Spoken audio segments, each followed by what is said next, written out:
Bienvenidos a todos a este nuevo webinar de Observatorio de Recursos Humanos. Yo soy Maite Sáenz, directora de la publicación y del proyecto también de información y conocimiento en el ámbito de gestión de personas. Nos vamos acercando a la Navidad, bajamos el ritmo de los webinars, pero todavía tenemos algunos. Y este en concreto, proyectarse positivamente en tiempos de crisis, que vamos a realizar en colaboración con Performance, un colaborador habitual con el que ya pues tenemos un largo recorrido, ha levantado mucho interés. ¿Por qué? Pues porque nos va a hablar de esa parte que toca el ámbito un poco de las emociones, del autoconocimiento y de qué podemos hacer nosotros, pero qué también puede hacer la organización para ayudarnos, pues bueno, a ver el futuro con las posibilidades que realmente tiene. Contamos para ello con Gildas Fras, él es el responsable internacional de Performance. Gildas, estás ahí, ¿verdad? Ya te veo. Sí, sí. Y vamos a ello, porque yo he visto la presentación, de verdad yo creo que es interesante porque va a tener unas aportaciones muy concretas orientadas a la acción y yo creo que todo el tiempo que tengamos va a ser poco para abordarlo todo. Muchas gracias, Gildas, y te paso todos los trastos. Muchas gracias, Maite. Espero que todos ven bien la presentación y me escuchan bien. Sí, perfectamente. Súper bien. Entonces, buenos días a todos y bienvenidos entonces a este webinar. Gracias por su interés, por el tiempo que nos dedican. Entonces, hoy les voy a hablar de la proyección positiva en tiempo de crisis.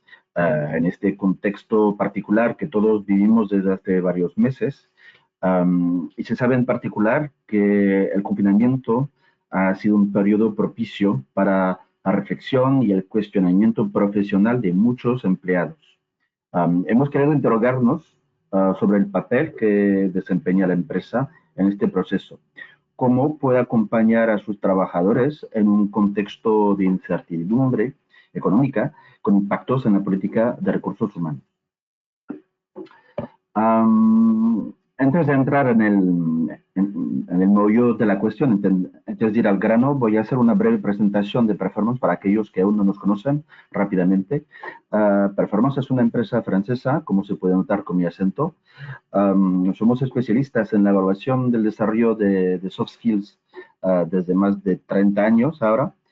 Y con nuestras pruebas en línea acompañamos a los profesionales de recursos humanos, a los dirigentes, en todos sus procesos de reclutamiento, de gestión de competencias, de gestión de carrera, también del desarrollo de la eficacia colectiva. Nuestra experiencia se basa en el conocimiento del individuo en el trabajo. Y todo este conocimiento pues lo pudimos desarrollar a partir de nuestros estudios, por ejemplo, con la Escuela de Negocios de Normandía, por ejemplo, que participó en los datos que les voy a presentar, pero también a partir de los datos que vienen desde el terreno, de nuestros clientes, de nuestros usuarios. En particular con las casi 12.000 personas que han realizado evaluaciones con la herramienta Evolución, que les presentaré más adelante.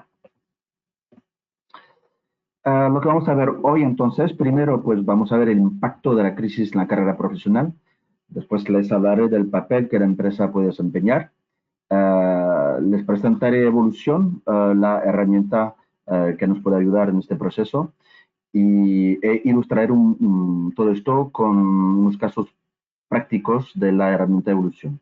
Y obviamente, por fin, si tienen unas preguntas al final, tendremos un poco de tiempo. Puse 45 minutos, pero supongo que va a durar menos, tal vez media hora. Soy yo, Gilda, me ven de todas formas con la cámara.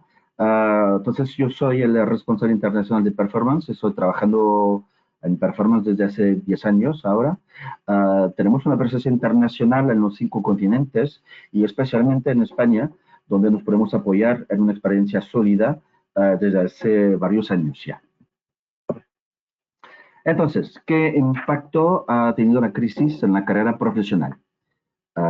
Todos estamos viviendo una situación inédita en Francia, en España, en muchos países de Europa. Hubo una ruptura franca con el confinamiento, más una incertidumbre con el desconfinamiento, y ahora hay unos países donde se impone un nuevo confinamiento. Entonces, complicado en todos los países, sobre todo en Europa. Les comparto una frase que se suele decir aquí en Francia, que las personas tienden a obtener, retener, proteger y conservar las cosas que aprecian. En materia de carrera y en relación con la empresa, en el marco del contrato psicológico que vincula a la empresa y al empleado, es legítimo preguntarse si las cosas han evolucionado durante este periodo. Con Jean Pralon, que es uno de nuestros socios, que es titular de la cátedra de la Escuela de Negocios de Normandía, aquí en Francia, analizamos durante este periodo una serie de aspectos y en particular los efectos sobre las carreras. Entonces, primero, en lo que concierne a los empleados. La pregunta es saber si el confinamiento, la crisis que estamos viviendo, cambiaron cosas ya planeadas o si fue una revolución total para todo el mundo. Lo que podemos ver, lo que pudimos analizar primero, es que vemos una disminución importante de la satisfacción en el trabajo, menos 17% de satisfacción laboral para los ejecutivos. Para los empleados, el interés por el trabajo bajó bastante durante el confinamiento. O sea, así que algo pasó durante este periodo de varios meses este año. El segundo punto es que un 20% de los empleados se cuestionaron acerca de la evolución de su puesto, de su función, de su rol en la empresa. Tuvieron muchísimas preguntas sobre la reconversión. Eso podría parecer extraño. Uno podría pensar que la gente iba a aguantar, copiar con el temporal, esperar el fin de la crisis y volver a la vida normal. Pero no, al contrario, vemos que hubo muchísimas preguntas sobre la utilidad del trabajo. ¿Estoy haciendo algo útil o no? Todo este periodo de confinamiento permitió eso. Entonces, nuevas tendencias. Vemos, como les decía, que el confinamiento sacudió un poco la jerarquía de las profesiones. Vimos que puestos que eran un poco despreciados tuvieron importancia, etc. Este periodo aceleró el cuestionamiento acerca del significado del empleo. ¿Cuál es mi impacto en la sociedad? ¿Positivo o al menos no negativo para la sociedad, para el planeta, para mi vecino, para quien sea? El confinamiento llevó a esta reflexión sobre la necesidad de impacto. El segundo punto es pensar en la carrera. Es que realmente estoy yo gestionando mi carrera. Durante mucho tiempo los empleados que se beneficiaron de la movilidad interna pensaron que era una especie de reconocimiento, tal vez un privilegio. Mi empresa me apoya en mi carrera. Pero luego muchos se dieron cuenta de que a veces se trataba de oportunismo, una manera de oportunismo, que no era necesariamente una elección deliberada, sin cuestionar el impacto de la carrera. O sea que me voy a quedar para quedarme, para no tomar ningún riesgo. Entonces, ¿cómo lo podemos explicar?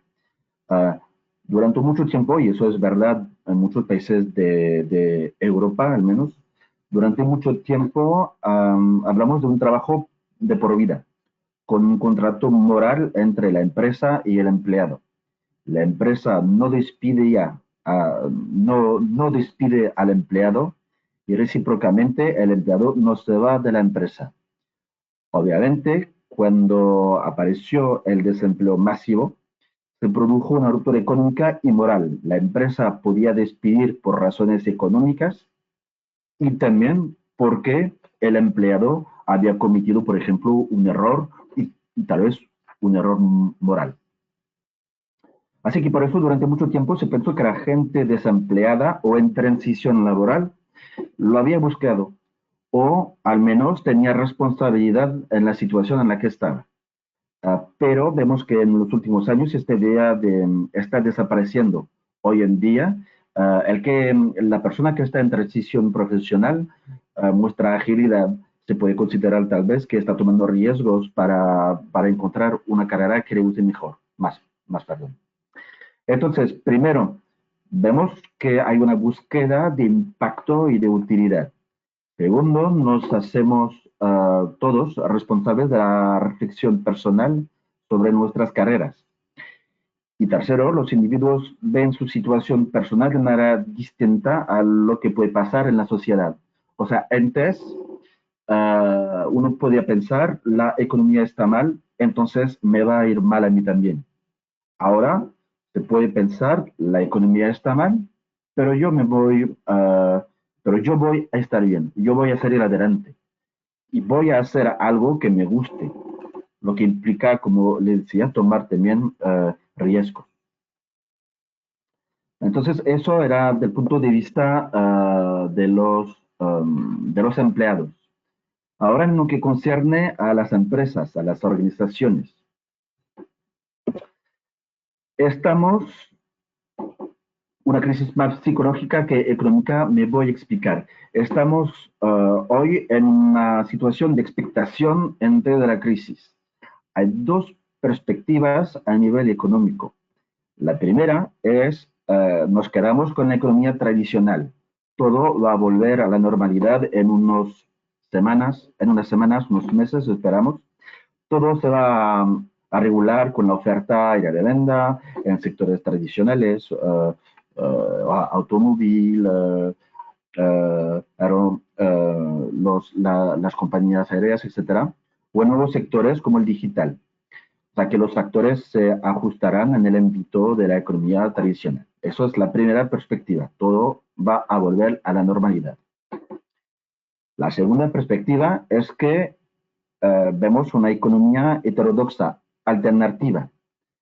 En esta perspectiva, la economía es una ciencia social, perdón, sometida a las creencias de los diferentes sectores. O sea que no se puede predecir lo que va a suceder en los próximos meses, solo se puede imaginar lo que va a pasar.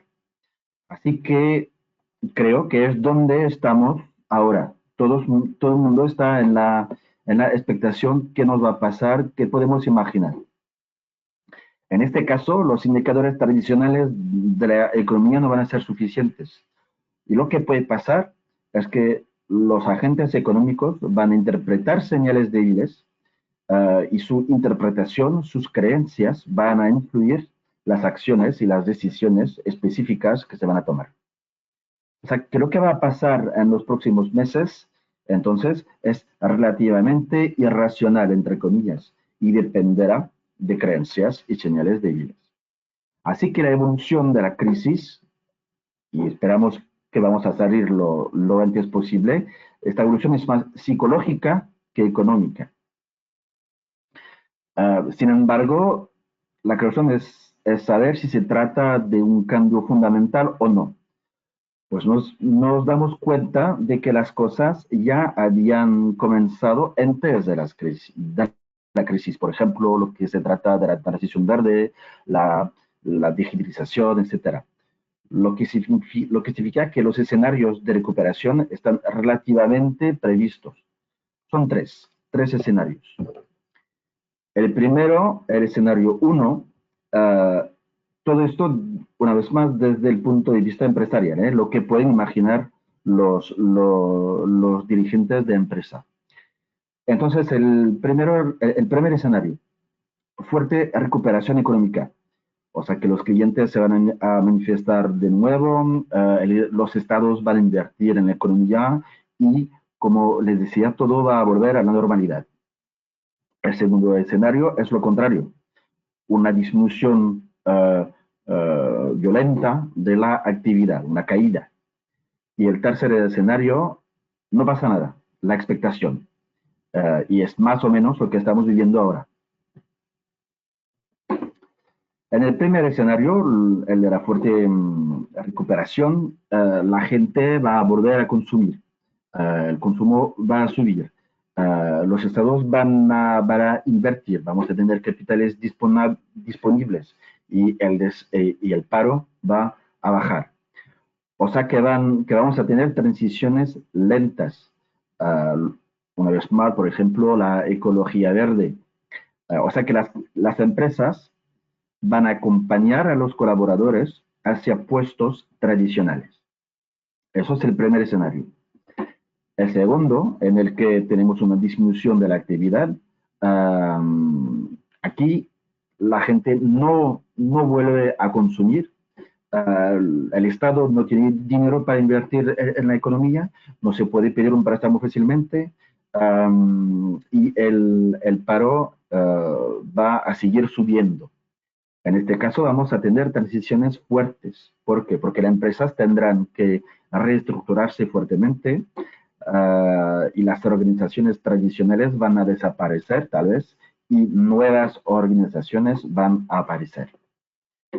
Eso es el escenario número 2. Y en número 3 no pasa nada. Y como les decía, parece que por el momento nos dirigimos a esta situación. O sea que, y es una situación complicada, entonces no sé por qué pusimos una persona que está sonriendo, pero el statu quo puede durar mucho tiempo sin solución concreta para salir de esta situación de crisis. Entonces es ambiguo. ¿Por qué? Primero, como lo pudieron ver, al principio de la crisis la gente ahorró el dinero. Y ahora, con el tiempo, vemos que quiere consumir de nuevo, al menos los que pueden, obviamente. Y se puede ver con las fiestas navideñas. La gente quiere salir, quiere comprar, quiere vivir. Así que el consumo aumenta con el tiempo, pero no es suficiente y el capital sigue bajando en la economía, con poca inversión del Estado. Así que el desempleo sigue siendo alto. Y no hay palanca de crecimiento, así que volvemos a la transición lenta del escenario 1 del que estaba hablando hace 2 minutos.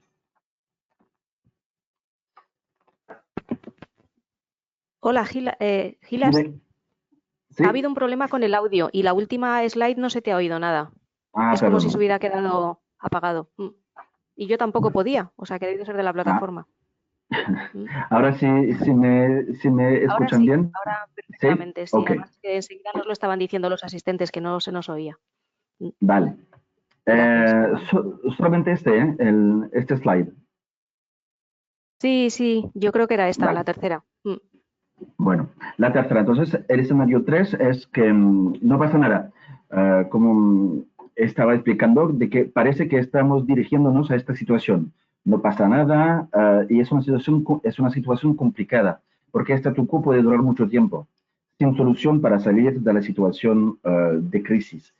Es ambiguo porque la gente primero ahorró al principio de la crisis, pero con el tiempo la gente quiere volver a consumir, quiere comprar, los que pueden, obviamente, pero es lo que vemos al acercarse las fiestas navideñas. O sea que ambigüedad, ¿por qué? Porque el consumo aumenta con el tiempo, la gente quiere consumir, pero no es suficiente. Y el capital sigue siendo bajo en la economía con poca inversión del Estado. O sea que no hay palanca de crecimiento y el paro sigue siendo importante.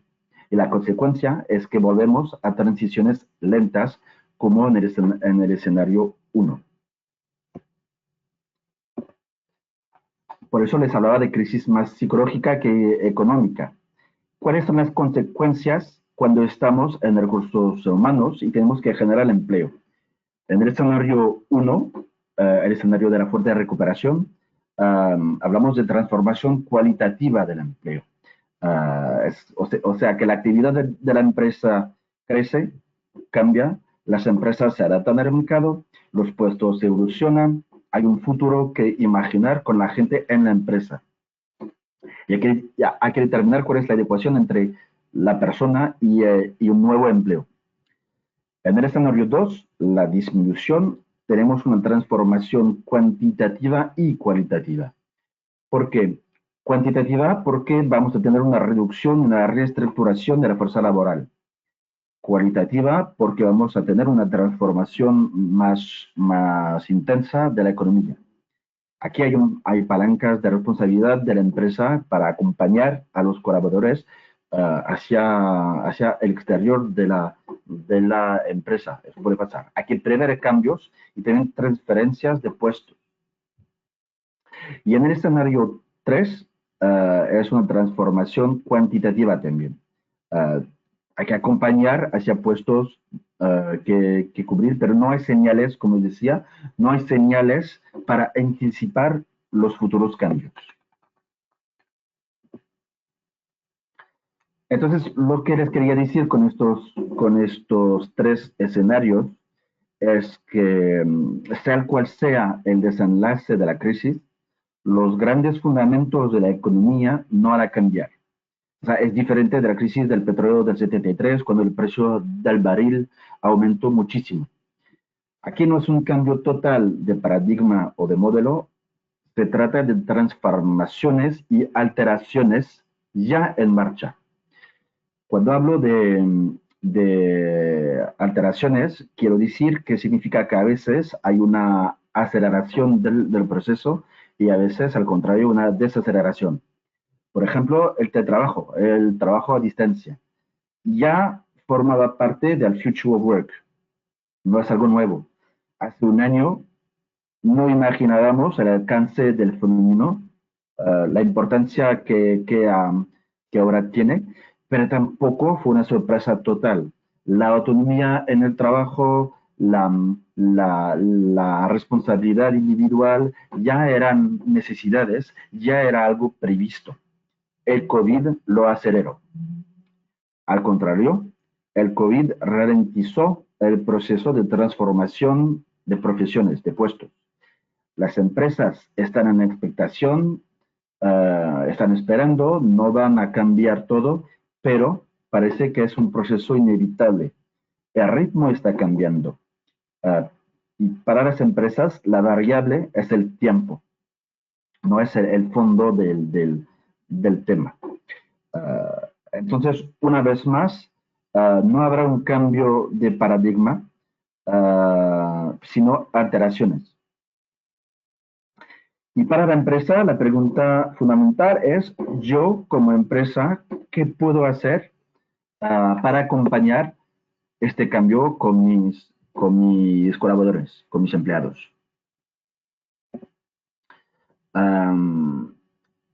Entonces, se trata de prepararse para el futuro, de limitar la especulación, lo imprevisible. Hay tres formas con las personas que ya están en la empresa a partir de los recursos internos, también con el futuro más global de los colaboradores, con los puestos vacantes que no existen, y también desarrollar la empleabilidad. En el contrato profesional que hay, o sea que entre el compromiso del empleado encontrar de un desarrollo de empleabilidad para él, para poder evolucionar en la empresa o en otras organizaciones. Entonces, ¿cuál es el papel que la empresa puede desempeñar? Podemos esperar que esta crisis sea temporal, larga pero temporal, y que no cuestione las estrategias. Hay que ayudar a proyectarse, reduciendo los factores que limitan la proyección positiva. Preparar a los asalariados para lo imprevisible, para lo no previsto, para proyectarse hacia puestos que aún no se pueden describir fácilmente. O sea que no es fácil. ¿Y cómo lo podemos hacer? Pues sabemos que para unas personas la situación actual representa una amenaza y para otras representa desafíos. Entonces es importante desarrollar el enfoque relacional para tener una visión más clara de sus recursos, en particular en términos de competencias. Cuando me conozco mejor, puedo proyectarme mejor. Y para ayudar a visualizar el futuro con una manera positiva, hay que trabajar en cuatro factores. El optimismo. ¿Por qué? Porque sabemos que cuanto más una persona es pesimista, más va a limitar su acción en el trabajo. También el sentido de la competencia. Desarrollar la confianza permite actuar en un contexto determinado. Sobre todo porque unas personas están un poco perdidas durante el confinamiento. Les doy un ejemplo. Hay personas que no querían hacer el trabajo a distancia. Entonces, tuvieron el sentimiento de que era un teletrabajo forzado, con una relación diferente con la empresa, una relación diferente con el manager, y a veces no saben exactamente cuáles son las tareas que deben hacer y cómo hacerlas. El tercer punto es la proyección, dar sentido, dar un propósito a la gente y tal vez dar unas maneras de alcanzar el objetivo. Por ejemplo, se puede descomponer un objetivo en tareas concretas. Y por fin, resiliencia, o sea, ayudar a la persona a superar su entorno habitual, hacerle salir de su zona de confort y también superar sus límites. Entonces, esto nos lleva a preguntarnos cuáles son los datos útiles. ¿Qué es útil para ayudar a la persona a proyectarse? Pues los recursos, como les decía, las creencias, cuáles son las creencias que yo tengo en el ámbito profesional, las motivaciones y las disposiciones. Es muy importante confiar en su comportamiento y sus soft skills o competencias blandas, porque eso va a limitar los factores que degradan la proyección positiva. Todo esto puede cambiar con el intercambio de experiencias y la fijación de objetivos. ¿Por qué les digo eso? Porque nosotros nos dimos cuenta de que es necesario tomarse el tiempo para reflexionar sobre sí mismo y aceptar tener una visión muy clara, muy fina de sus recursos internos. Con el intercambio de experiencias que tenemos, sabemos que cuanto más una persona verbaliza, más se fija objetivos alcanzables, más aprende de la situación y más puede poner en práctica planes de acciones correctivas. O sea, lo que nosotros proponemos es dar a la persona una cierta cantidad de datos, de información, que les permitirá tener una visión de conjunto en relación a sus recursos y sus skills. O sea, que la persona se podrá preguntar cuáles son mis puntos fuertes, cuáles son mis factores limitantes. Y por eso les voy a hablar de la herramienta Evolución. Nosotros proponemos esta herramienta de intercambio. O sea, después de una evaluación en línea de 15 minutos, se puede generar un informe sólido, validado, que permite una vez más a la persona tener una visión de conjunto de las competencias de comportamiento. Siempre con el apoyo de la empresa, porque es muy interesante también para la empresa saber cuáles son las motivaciones de sus colaboradores, cuáles son sus puntos fuertes, sus áreas de mejora. Con la ayuda de Evolución, entonces se puede proyectarse positivamente. El primer aspecto es el conocimiento de sí mismo, como les decía.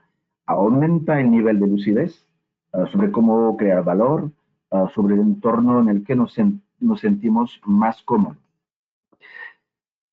También el segundo aspecto son las prácticas reflexivas.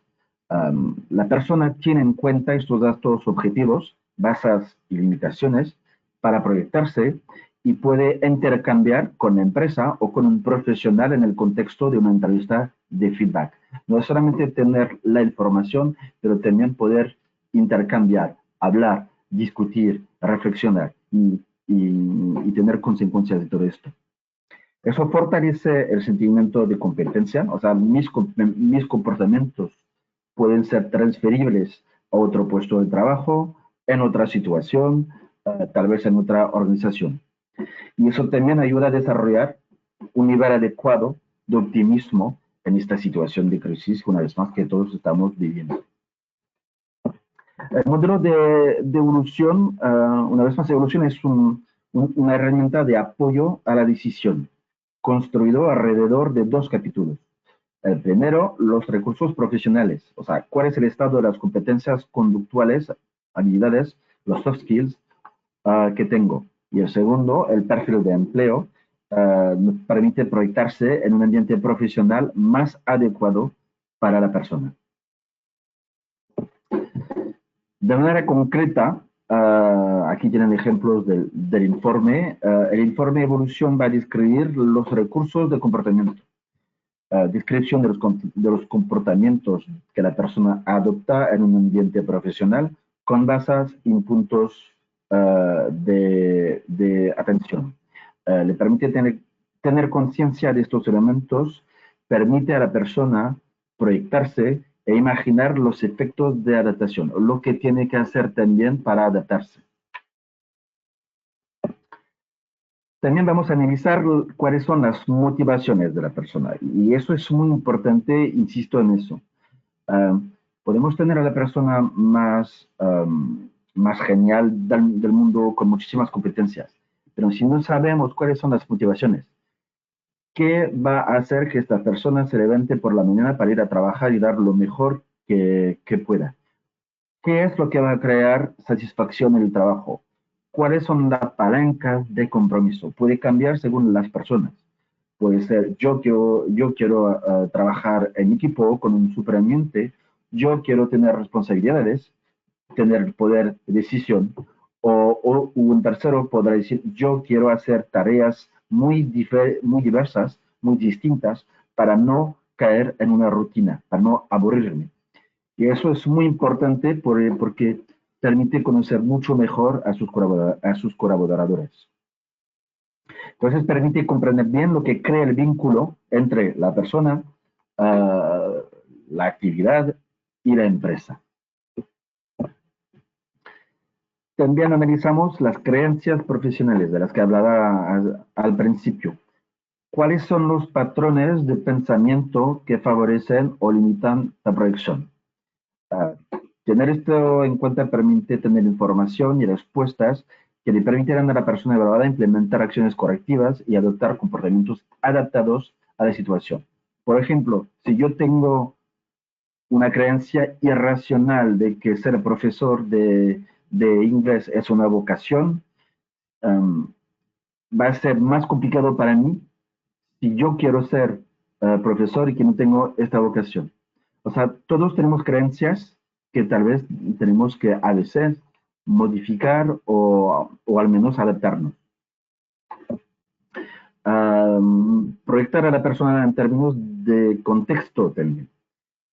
El contexto es muy importante, obviamente. Comprender cuáles son los mecanismos para limitar el ámbito de acción y la capacidad de acción. Puede ser el tipo de organización. Yo prefiero estar en una startup, en una empresa tradicional, en una multinacional. ¿Y cuál es el tipo de función que me corresponde mejor? Y a través del perfil de empleo podemos por fin intercambiar sobre las actividades en las que la persona es más cómoda, lo que le permite expresar mejor sus talentos. En qué sector, en qué tipo de función es más probable que la persona se sienta más cómoda, más satisfecha y pueda solicitar todas sus competencias. Entonces, para resumir los puntos fuertes de evolución, mide las dimensiones útiles y solamente ellas. No es preciso tener un montón de información que no va a ser necesaria. Un enfoque científico de 2 niveles, descriptivo y predictivo. Obviamente todo esto es validado científicamente. Tomar en consideración los contextos de empleo para que la persona pueda tomar decisiones, asumirlas, y una modularidad e interactividad. O sea que uno puede elegir cuáles son los capítulos que va a querer en el informe. Entonces es una herramienta de intercambio robusta, validada científicamente y que permite a la persona tener una visión de conjunto y que permite ganar en lucidez y en confianza. Para terminar, les puedo hablar de dos situaciones rápidamente en particular. La primera se trata de preparar, perdón, de preparar a los empleados para futuros empleos dentro de la empresa, y el segundo caso era de desarrollar la empleabilidad de la persona. Les va a permitir ver la utilidad y el impacto positivo de evolución. La primera experiencia era el ejemplo de una gran empresa en transformación con más de 100 personas, y dentro de esta empresa había una persona con más de 10 años trabajando en esta empresa, y le informaron que su puesto iba a desaparecer. Realmente mucha angustia, pensaba que no había lugar para ella, que no había puesto, que no había futuro para ella. Finalmente, con la ayuda de evolución, descubrió que sus motivaciones, o sea, que eran ir hacia los demás, trabajar en colaboración, trabajar en equipo, en un ambiente cordial, ayudar a los demás, escuchar a los demás, le daban oportunidades de reconversión en la empresa, tal vez no en el mismo puesto que había ocupado. Y se dio cuenta de que no le importaba tanto las tareas en sí que iba a hacer, siempre y cuando ella pudiera encontrar satisfacción con un puesto que cumplía con sus motivaciones, con lo que realmente necesitaba para levantarse por la mañana y ir a trabajar. El segundo caso era en el ámbito de desarrollar su empleabilidad. Era un hombre con una trayectoria profesional perfecta. Se cuestionaba para tomar un puesto de responsabilidad gerencial. Tenía creencias. Sus creencias eran que en cuanto al liderazgo, si debo ser un manager, pensaba él que los factores de éxito eran carisma, asertividad, extraversión, combatividad, la voluntad de dirigir a los demás, de ser un jefe. Y se cuestionará sobre su propia capacidad. Ya será razonable para mí tomar estas responsabilidades, ya que parece que mi perfil carece de todas estas características. Después de la evaluación con evolución, se dio cuenta de que se estaba poniendo una barrera psicológica, tal vez, por sus creencias. Sus recursos, que eran flexibilidad, diplomacia,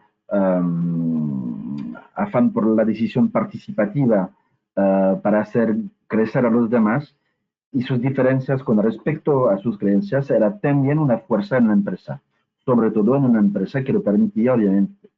O sea que no tenía que dudar de sus competencias, de su talento, que solamente iba a ser un manager, un directivo con un estilo diferente.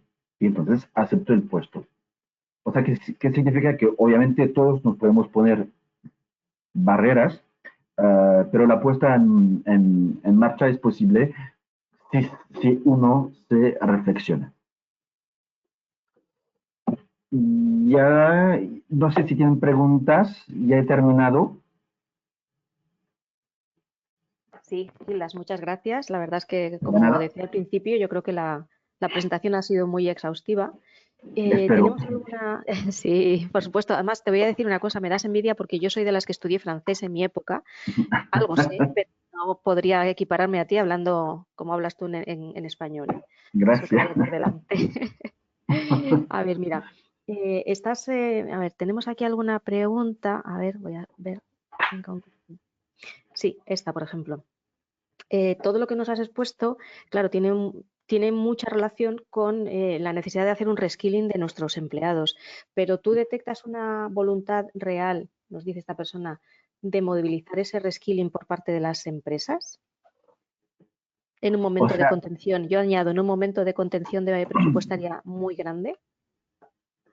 obviamente cada empresa tiene su propia realidad.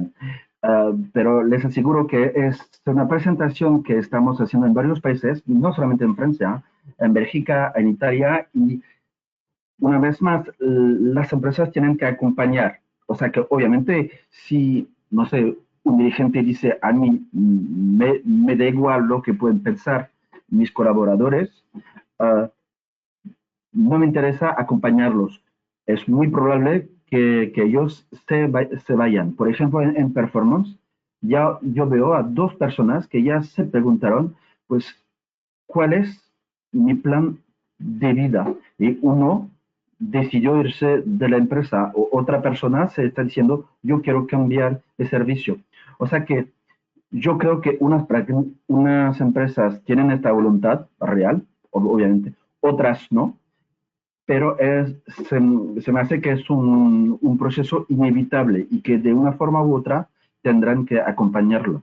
No sé si contesto bien la pregunta, pero Sí. obviamente cada caso es diferente de cada empresa, eso es cierto. No es algo que será cierto para todo el mundo. Ujú. Aquí hay otra persona que quiere saber digamos, qué acompañamiento hacéis en la aplicación de la herramienta.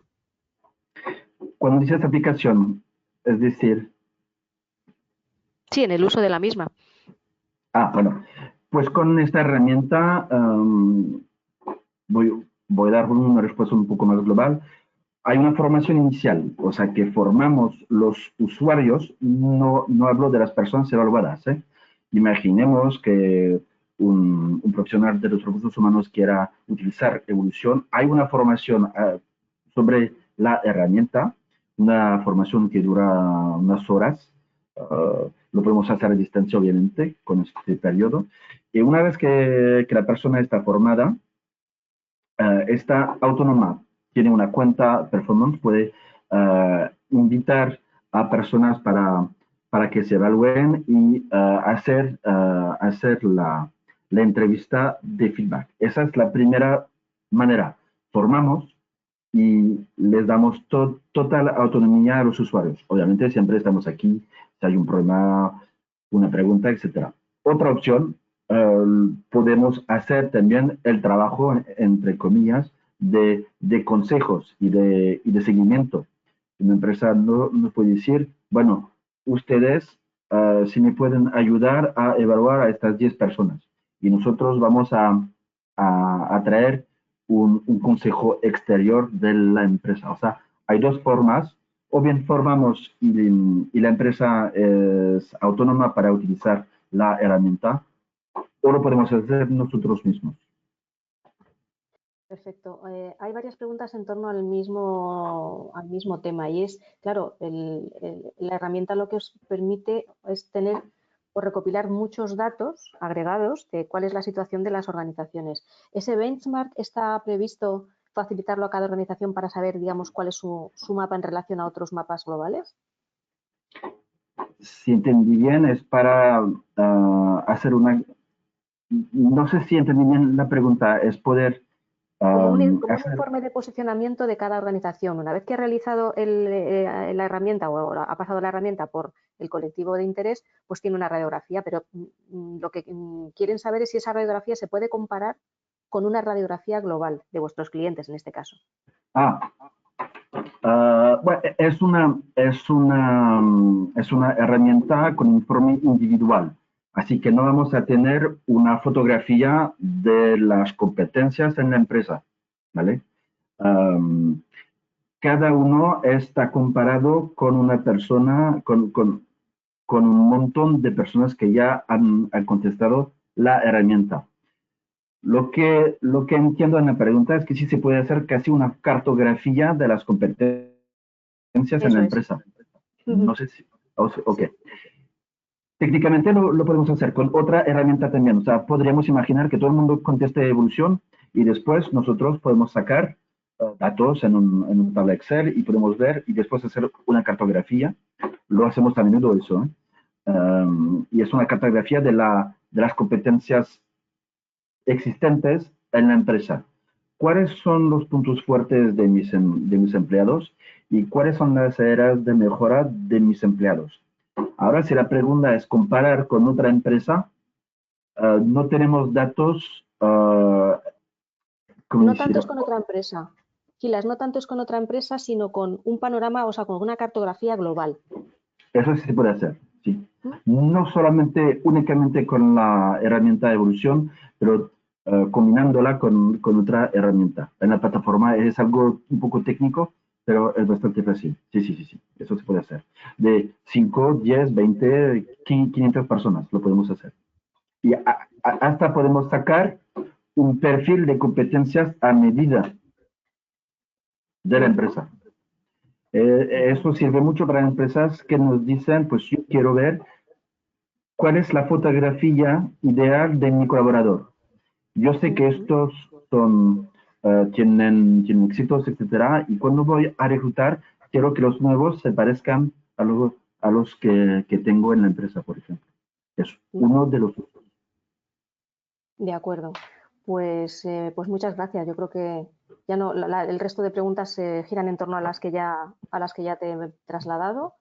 Así es que podemos dar por finalizado este webinar, esta sesión. Muchísimas gracias, Silas. La verdad A, es que, a te ti, digo, ha a sido ti, un placer. a todos, muchas gracias a todos. Y pues, como te decía Maite, pues supongo que tú vas a enviar la presentación, tal vez Sí. el vídeo. Y yo lo que le puedo hacer a todos los asistentes es enviarles un enlace para que todos puedan probar de manera gratis la herramienta de evolución. Y obviamente, si la persona quiere tener más información en cuanto a la cartografía, estoy disponible. De hecho, tal vez será el tema de otro webinar en las próximas semanas, el Ujú. próximo Ah, año, de hecho. Mm. perfecto. Pues muchísimas gracias, lo dicho, a ti por tu participación, a todos los asistentes por su tiempo y, como siempre me gusta decir, cuidaros, que no es momento de bajar la guardia. Sí, Y nada, hasta ese próximo webinar. Un gracias. abrazo. Mucho ánimo a todos en España y que tengan buenas fiestas navideñas. Sí, estupendo. Pues que vaya muy bien esta semana. Gracias. Hasta Adiós. luego. Hasta luego.